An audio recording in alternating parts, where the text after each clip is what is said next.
আগুন লেগে ভস্মীভূত বাড়ি, পুড়ে ছাই সমস্ত কিছু, ক্ষতিগ্রস্ত গবাদি পশুও। ঘটনাটি ঘটেছে বীরভূম জেলার দুবরাজপুর ব্লকের পদুমা পঞ্চায়েতের গাঁড়া কালিদাসপুর গ্রামে।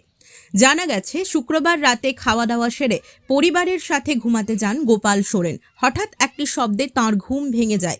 বাইরে বেরিয়ে তিনি দেখতে পান বাড়িতে দাউ দাউ করে জ্বলছে আগুন। তড়িঘড়ি স্ত্রী ও সন্তানদের কোনো রকমে ঘর থেকে বাইরে বের করে আনেন তিনি।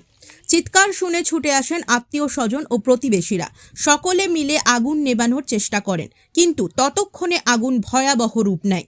ফলে বাড়ির সমস্ত আসবাবপত্র ও নিত্য প্রয়োজনীয় জিনিসপত্র পুড়ে ছাই হয়ে যায়। আগুনে ক্ষতিগ্রস্ত হয়েছে গবাদি পশুও। তবে কিভাবে আগুন লাগলো তা এখনো স্পষ্ট নয়। গোপাল সোরেনের অনুমান, রান্নাঘর থেকেই আগুনের সূত্রপাত হতে পারে। তার দাবি, দিনের বেলায় তার স্ত্রী রান্না করেছিলেন। রান্নার পর পাতা উনুনের আগুন সম্পূর্ণভাবে নেভানো হয়েছিল কিনা তা নিশ্চিত নন তার স্ত্রী। সম্ভবত সেই পাতা উনুনের আগুন থেকেই এই দুর্ঘটনা ঘটতে পারে।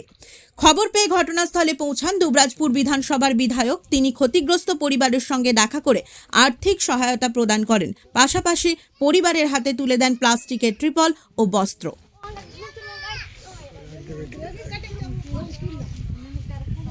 ঘটনাটা রাত্রে ওই 10টা 11টা ওই মধ্যে, তো টাইম তো দেখিনি আমরা, 10টা ওইরকম বাজে ঘড়ি। আমরা যখন ভাত টাত খেয়ে ঘুমিয়ে পড়ি, প্রায়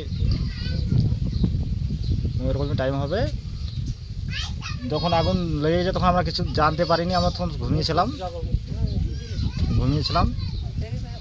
পট করে একটা বাসটা শব্দ উঠলো নিয়ে আমি বলছি দেখি বাইরে কি আওয়াজ করলো। তখন দেখছি দুটো ঘরেই আগুন লেগে গেছে।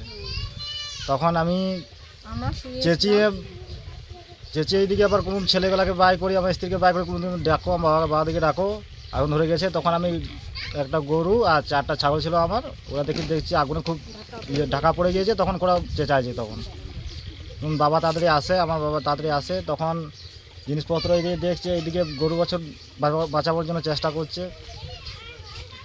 তখন আবার কাকা যেটা সব চলে আসে। তখন জল ওই আমাদের কাছে কোথাও নেই, তাড়াতাড়ি আমাদের আগুন নেভাবো।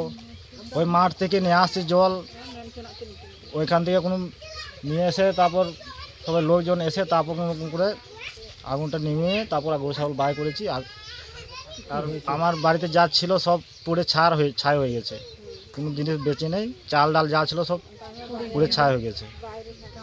সেটা আমরা বুঝতে পারিনি। রাত্রে আমরা ঘুমিয়েছিলাম, কিভাবে আগুন লেগেছে সেটা বুঝতে পারিনি আমরা। এটা কি দিনের বেলায় আমার স্ত্রী রান্না করেছিল,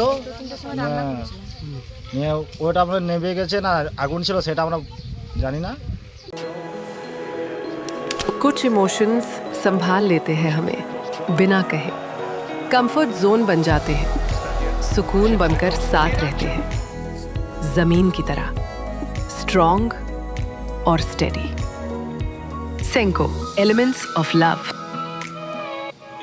দেখুন, গতকাল রাতে গোপাল সোরেনের বাড়িতে আগুন লেগেছে এই খবর পাওয়ার পরেই আজকে আমরা এসেছি। এসে দেখলাম তার বাড়ি সম্পূর্ণভাবেই পুড়ে গেছে এবং সামগ্রী যত যা ছিল সব কিছু পুড়ে গেছে। এবং গরু ছাগল ছিল পাশেই, গরু আগুনে পুড়ে অনেকটা আহত হয়েছে। ওনার সাথে কথা বলে যেটা বুঝলাম, সেটা বাঁচবে কি বাঁচবে না সেটা এখনও বলা যাচ্ছে না। এখন তিনি থাকার মতন জায়গাতে নেই, সম্পূর্ণভাবে বাড়িটা পুড়ে গেছে। আমরা জানার পরে আমরা তার হাতে কিছু সামগ্রী আর কিছু আর্থিক সহযোগিতা আমরা করছি।